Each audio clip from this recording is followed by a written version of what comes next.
them dry when it rained. They can paint on the wall so they have something to do. It's all they've ever known. There's only one small problem with the cave. The world that the Croods are living in is about to change. The ground is shaking. Now, I don't know how much you know about earthquakes, but when there's an earthquake happening, a cave is not a very good place to be. Because caves are built out of mountains, and when the ground shakes, the mountain tends to collapse, and if you're inside the cave, then you get smushed. So the caves are going away, and the Croods are going to have to go find a new home, a new place to live. And the good news is, along happens Guy. Yeah, that's his name, Guy. And Guy has a vision of where the Croods need to go. But to do this, the Croods are going to have to do things like they've never done them before. They're going to have to get near the edge of their life, and they're going to have to decide, am I going to fly or am I going to fall? See, because the Croods have spent most of their life living in fear. And that's going to have to end. Hold that thought. We'll be back to it. Provided this does not die on me. We're going to have one of those moments. You're kidding me. Right in the middle of a sermon. Okay, that's not going to work well. Matt, can you push enter for me? Right there. I'll just have to guide you along. So here we go. We're going to start a new sermon series this morning. And it is going to be called Kingdom's Quest. It's going to take us most of the summer to get through this. And well, you're going to have to fill in your blanks today. But I'm going to leave that slide up for the entire time. And you're just going to have to dwell right along with me because I guess my technology has gotten crude. My battery died. Oh, there it goes. Now it's going to work. Okay. We'll see how it goes. So, we are going on a quest. A quest, quite simply, is a long, arduous search for something. Now, I want to bust that apart because the first thing I want you to see is this is going to be a long search. Now, when it comes to our sermon series, we're going to go probably about 7 weeks. So that's not long, especially when we finished the Hall of Faith. That took us 11 weeks. But so it's going to be about 7 weeks long, but this is actually a quest that may take you your entire life to get where we're going. It is going to be arduous, which means, quite frankly, it's going to be difficult. Arduous means involving strenuous effort. Finding what we're looking for is going to take some effort. You know, I have a pet peeve in my house. I don't have any pet dogs. I don't have any pet cats. But I have lots of pet peeves. They run all over the house. And one of my pet peeves is when somebody says, I can't find something. And then I send them up to find it, and we're there, and they come back down, and they say, I can't find it. And then I walk upstairs, and I move one thing, and there is something that they were sending half an hour to go get. It really irritates me. Because they didn't really search. You know what they actually did? They walked and they did this. I don't see it. It didn't jump out and say boo, so I'm going to go back downstairs and say I can't find it. Well, you need to understand what we're looking for. This kingdom we're looking for, you're not going to find it by just turning around in a circle and expecting it to jump out. You're going to have to put some effort into it. You're going to have to actually look hard at what we're looking at. It's going to be a search. It isn't going to be just lying on the floor right there in front of you.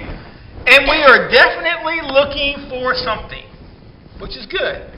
It would be kind of ignorant to say we're going to do a search, and then we go out and spend our entire life looking for something, and somebody comes along and says, what are you looking for? I don't know. I have no idea what I'm looking for. So we are going to be looking for something, and that something we're going to be looking for is the kingdom of heaven. So what's the kingdom of heaven? Well, here's what I can tell you. The kingdom of heaven is not equal to heaven. Now, I want to make sure I say that again, because I know a lot of people, I've just pulled you from your cave kicking and screaming. The kingdom of heaven is not heaven itself. Now, I want to make sure you understand, heaven is a real place. It's not a fairy tale. It's not a myth. It is a center point of God's existence. This is where God lives. And that's kind of odd because God is everywhere. So technically God is everywhere. But it is a central focal point for God. It is a place free of sin. There is no sin there. There is no temptation that is the way we think about it. It is a place that's free of death. This is an eternal place when we talk about heaven. It's a place that you go and there is no more death. You're going to live forever when you get to heaven. I have no idea what I'm going to do forever. Hopefully not what I did yesterday, but that's okay. Living forever is what we're going to do. The kingdom of heaven is just that. That's not what Jesus describes. When Jesus talks about the kingdom of heaven, those aren't the characteristics that we see that Jesus is talking about. So, what is the kingdom of heaven? Tell you what, ask me again in about 7 weeks. See, now I've got you hooked. Because if you want the answer to what is the kingdom of heaven, then you're going to have to come along on our quest. You're going to have to take the journey with us because you just don't find the kingdom of heaven by me telling you what it is. That's information. So you're going to have to come and do a little search with us. Now just so you know, this search is going to take us across the street to the park. This search is going to take us through Father's Day. This search is going to take us in a number of stops because we are going to look for this kingdom of heaven. And while I won't tell you exactly what it is right now, what I will do is tell you some things about the kingdom of heaven. It is mentioned 5 times during the Sermon on the Mount. Well, that's an interesting thing. So remember, the preacher of the Sermon on the Mount, that's in Matthew chapter 5, he mentions it 5 times, and that would be Jesus. So Jesus believes in whatever this kingdom of heaven is. John preached it, and that would be John the Baptist. He preached about it. He tells us to repent, for the kingdom of heaven is at hand. John saw the kingdom of heaven that was right out there. It was there to be grasped. And he says to repent. Now, in case you think John just kind of had a wild hair and made this up, you need to realize Jesus preached it too. He really did. As a matter of fact, Jesus' message sounded a lot like John's message. It says in Matthew chapter 4, verse 17, from that time on, Jesus began to preach, repent, for the kingdom of heaven has come near. That's interesting. Message changed a little bit. John said at hand. Jesus said it's near. Take note of that. You need to understand that it's not about lip service. And also, not everybody gets in. As a matter of fact, in Matthew chapter 7, verse 21, it says, not everyone who says to me, Lord, Lord, will enter the kingdom of heaven, but only the one who does the will of my Father who is in heaven. Now, once again, see the difference there. He makes a difference between the kingdom of heaven and heaven itself, because heaven is where God is. The kingdom is something much different, and it's not about lip service. In case you're wondering, you can't buy your way in. Excuse me, I skipped one. Of course, you can't get there by doing good works. Matthew chapter 5, verse 20. For I tell you that unless your righteousness surpasses that of the Pharisees and teachers of the law, you will certainly not enter the kingdom of heaven. You just can't get there through religion. If there was anybody in the Bible that could get to a kingdom of heaven by just being religious, the Pharisees had it. I don't care how good your church attendance is. I don't care how much you love God. I don't care how many good works you do. I don't care how many little old ladies you help across the street. It does not matter, because religion does not get you the kingdom. If it could, front row of heaven would be the Pharisees, because they were probably the most religious people you will ever meet. Now, here comes our part. You can't buy your way in. It isn't like going to Disney World or Busch Gardens or wherever you might go spend your summer vacation. There are no tickets for sale. Matthew chapter 19, verse 24 says, again, I tell you, it is easier for a camel to go through the eye of a needle than for someone who is rich to enter the kingdom of God. Now, you do get the picture, and again, we've talked about this before. Everybody thinks Jesus is talking about this little thing that they used to have, this gate, and the camels would have to kneel down to get through, and they call it the camel. I literally think Jesus is making a literal analogy here. It would be easier for you to take a camel and stuff him through an eye of a needle than to buy your way into the kingdom of heaven. Now, if you would like to try this, you get the needle, I'll find the camel, but you have to promise me you're going to get the camel through the eye of a needle. It can't be done. Okay? And that's what Jesus is saying. If you just want to try to buy your way in, It's not going to work. Now here's an interesting fact. Children, welcome to our worship service this morning. Not only are you welcome in the kingdom, according to Jesus, you have an advantage for getting there. Matthew chapter 18, verses 1 through 5 says, "And at that time the disciples came to Jesus and asked, 'Who then is the greatest in the kingdom of heaven?' He called a little child to him and placed the child among them, and he said, 'Truly I tell you, unless you change and become like little children, you will never enter the kingdom of heaven. Therefore whoever takes the lowly positions of a child is the greatest in the kingdom of heaven. And whoever welcomes one such child in my name welcomes me.'" Now, this is not Jesus giving us permission to be childish. Okay? He wants us to be childlike, not childish. There is a difference. Okay? Christmas morning, I have seen childlike adults. They just can't wait for Christmas morning. Even though they're adults, they just love Christmas morning. I've also seen childish people on Christmas morning because they're childish adults and they just want to know what's under the tree for me. Okay, there is a difference, and so just so you know, children are welcome in the kingdom of heaven. That's important. Now, just so you know, over the next few weeks, I am not going to be, I don't know what title we like to call, pastor, minister, preacher, whatever. That's not my job over the next few weeks. I am going to be the guide. Now, trust me, I was real tempted to bring out my little shorts, my guy-looking shorts, and my little hat and all that kind of stuff, and just come and dress as your guide, but I think I'll save that for another time, another place.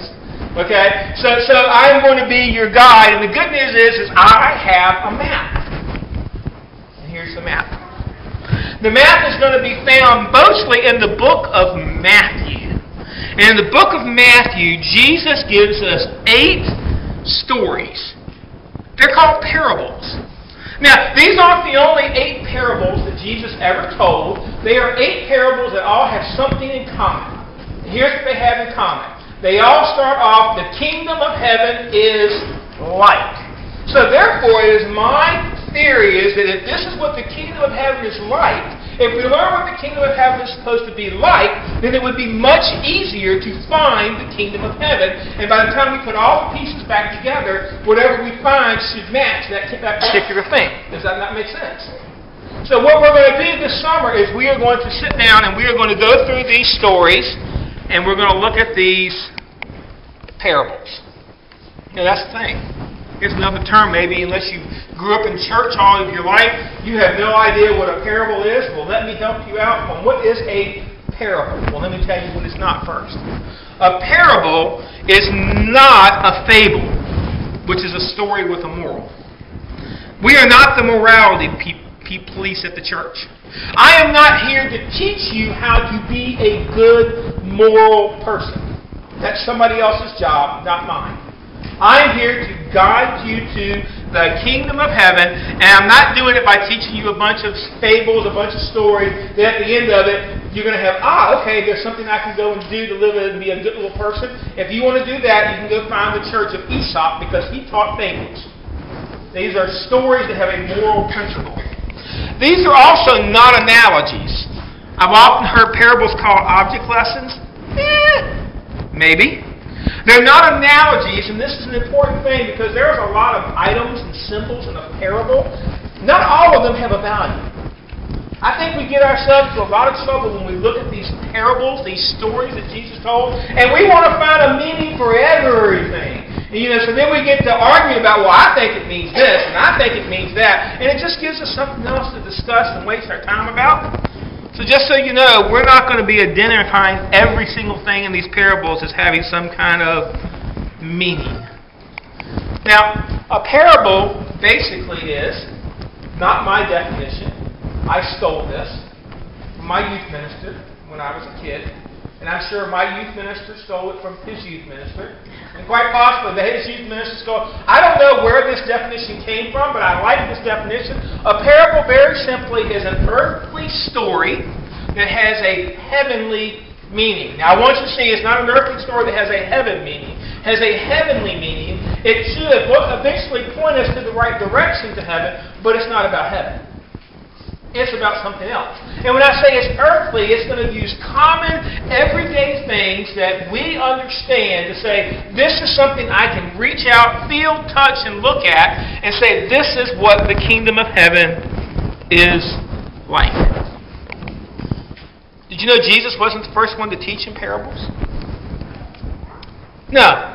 In Psalms chapter 78, verses 1 through 4, this is what it says. My people hear my teaching and listen to the words of my mouth. I will open my mouth with a parable. I will utter hidden things, things from of old, things we have heard and known, things of our ancestors have told us. We will not hide them from their descendants. We will tell the next generation the praiseworthy deeds of the Lord, His power and wonders He has done. The idea of a parable was to pass down through from generation to generation, something that they could understand, something that was tangible. Ezekiel chapter 17, verse 2 says, Son of man, set forth an allegory. I'll talk about that word in a minute. And tell it to the Israelites as a parable. An allegory is a story, poem, or picture that can be interpreted to reveal a hidden meaning. And that's exactly what a parable is. It's a story that Jesus sat down and told a group of people that was supposed to have some other meaning to it. Hosea chapter 12, verse 10 says, I being Hosea, I being God, spoke to the people, gave them many visions, and told parables through them. So you understand, parables were around long before Jesus got to the planet. Jesus told parables, but I do want you to see something. All of these guys had something in common. Their message was directly from God. Because that's what a parable is. A parable is something that is directly from God, and when Jesus used them, He had a purpose in what He was doing. Luke chapter 8, verses 9 through 10, His disciples asked Him, what is this parable meant? He said, the knowledge of the secrets of the kingdom of God has been given to you, but to others I speak in parables, so that seeing they may not see, though hearing they may not understand. Now I want to tell you, I've struggled with that verse forever. Why on earth would Jesus tell a story that some people would get and some people would sit there and go, huh? I mean, why not just give it to them straight? Why would Jesus go to all this trouble? And you need to realize that the purpose behind these parables, it was a fulfillment of prophecy. Matthew chapter 13, verse 35 says, so was fulfilled what was spoken to the prophet. I will open my mouth in parables, and I will utter things hidden since the creation of the world. So Jesus is fulfilling this particular prophecy. But you need to know that Jesus' intent was not to confuse people about the kingdom of heaven. That wasn't what He was trying to do at all. You also need to know at some point in Jesus' ministry, parables to the open public was all He taught. In the early days of Jesus' ministry, we have the Sermon on the Mount. We have other things that Jesus taught. But at a time, it came up to a point where when Jesus was out in public, all He ever taught was parables. It was when He was in private that He would teach the lessons. As a matter of fact, it tells us in Matthew chapter 13:24, Jesus spoke all these things in the crowd in parables. He did not say anything to them without using a parable. So this idea of parables became a primary teaching point for Jesus. And here's one that maybe you didn't know. We always think it's only the disciples that got it. You know, others understood the meaning of parables. You didn't have to be a Christian. I use that quote because that term was not around when Jesus was teaching these. You did not have to necessarily be a Jesus follower. How about that word? To understand a parable. As a matter of fact, in Luke chapter 20, verse 19, it says, the teachers of the law and the chief priests looked for a way to arrest Him immediately because they knew He had spoken this parable against them, but they were afraid of the people. And you get the Pharisees had looked out there in all of their religion, and when Jesus told up one of His stories, the Pharisees were like, He's talking about me! And they were convicted. And they came to a decision. Let's kill Him. So these parables aren't going to always make you comfortable, but you will be able to understand them because Jesus was never intent to hide the kingdom. Matthew chapter 13, verse 36 says, then He left the crowd and went to the house. His disciples came to Him and said, explain us the parable of the weeds in the field. You see anybody that was willing to stop and ask Jesus the question? Explain it to me. Tell me what you're talking about here. Reveal the meaning behind it, because I don't get it. Jesus was quite willing to talk to them. He echoed this in Mark chapter 4, verse 34. He did not say anything with them without using the parable, but when he was alone with his own disciples, he explained everything. Now, unfortunately, he explained everything, and I don't know why, but there are only a couple of parables where we actually got the explanation. So a lot of the ones we're going to look at over the next few weeks, nobody sat down and said, these are the symbols that you need to worry about. But I think maybe he didn't have to explain everything, because some of it's just there. We can figure this out. So we're going on a quest for a kingdom. Not a kingdom that's going to be here on this planet. Not somewhere where we're going to be, tomorrow I can just sit down and take a relaxing nap. We're going to look for a kingdom that is going to lead us somewhere that will bring us closer to God. Now, the thing is that you can take your summer, and you're going to probably go on trips. That's okay. I'm going on one too. There's going to be a little break right in the middle of this particular sermon series because we're going on vacation. There's nothing wrong with going on vacation. But let me encourage you. See, this is a bold move. Because usually when you do summer series, the last thing you want to do is connect one to the other. Because people are going to miss one. And then they're like, oh, I missed one. I may as well miss them all. So you have to get them all together if you want to get the whole picture. So even if you miss a Sunday, let me encourage you. Grab a CD or grab the thing online we put on and make sure we keep up with all of these. Because at the end, we're going to take all of these pieces, we're going to put them back together, and you're going to get a picture that maybe you've never realized before. We're going on a quest. It means you're going to have to pack some things with you. You better be prepared for some moments where you just feel lost and confused. That's okay. I promise you, we will stick to the map and we will get to the other side. We're going to find the kingdom of heaven. Now, I told you I'd get back to our story of the cruise. So here's where I want to end this morning. We're going to the edge. We're going to have to leave our safe little cave to find this kingdom. Just like the crews had to leave their cave. They had to step to the edge and reach toward, incidentally, the light. And they'll either fall or fly. It's kind of their choice on what they want to believe. If you live in fear and you're afraid of what you begin to hear, you're going to have this tendency to want to step back. But if you're living because you want to go somewhere else, you want to be somewhere else in your spiritual life, and you'll just keep walking by toward the edge, believing that I can fly. Let me encourage you today, as we're going to do this time of decision, decide it's time to fly, folks. It's time for us to mount up with wings and soar like eagles. We want to go beyond our little cave. We have a vision, much like God's. It's bigger than this. We want to go where there's more suns in the sky than we can count. Yeah, now my little microphone has dropped all the way down. That's what y'all laugh at. The little clip on it broke. I see it right there. You can't see. I realized it, so again, I can't do anything about it. Okay.